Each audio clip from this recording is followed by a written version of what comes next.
गोविंद बोले क्या हे मारो चले गयो रे अभिमान जी रामारण जाना धनी न बापा पोकरण धरना तमे सोपी हे जी सुनी मेले राया वदो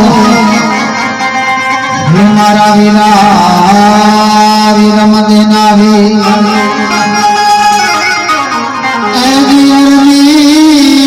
सुनी मेले राया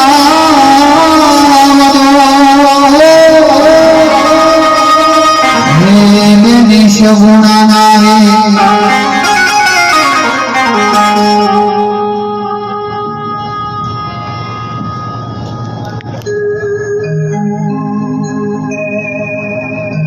साहब खरेखर जीवन में कई परमाणु कार्य करजो कि आप जता रहीए ने जता रहा बधी वधारतो नहीं कोक मोसो એવું યાદ કરીને કે ફલાણો ભાઈ હતા ભાઈ જાય હવે રામાપીરનું પર્યાણ બોલવું છે પર્યાણનો સંવાદ એવો છે કે અરજી ભાટી મેં રામાપીરની વચન આપ્યું હતું કે હે અરજી એક દાડાનો સમય પહોળો આવશે ભજન કરજે મને યાદ કરજે એક દાડો હું તને ભાવ થવા આવ્યો સાહેબ અરજી ભાટી રોજ રાત જોઈને બેઠા હોય છે એમ કરતા કરતા સમય જતો રહે છે અને દિવસ સાહેબ અરજી બકરા ચારવા જોઈ છે અને રમોપી બાવાનું રેસને અરજીને મારવા જોઈ છે અને ભૂજો સાહેબ અરજીને અને રમોપીના વચ્ચે જેવો સંવાદ છે ને એ અમારે ભક્તરાજ દિનેશભાઈ વાણીની અંદર રજૂ કરશે સાહેબ છે हरे हरे गोवा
આ તો ઘણા વર્ષો પછીની વાત છે ગરીબભાઈ, પણ જે દાડે રમાપી રણુજોમાં પ્રગટ થઈ આવ્યા ને એ દાડે રોમને અને વિરમને પોત વર્ષની ઉંમર હતી અને પેલા બે બાળકો રમે ને એ રણુજોના ગોદરે બે ભાઈ રમતા હતા સાહેબ, અને લાખો વણઝારો કહેવાય છે કે હાકર ભરી અને રણુજોના જોબેથી નીકળ્યો સાહેબ, અને 5 વર્ષની ઉંમરે રોમાપીને વણઝારાને પૂછ્યું છે, હે વણઝારા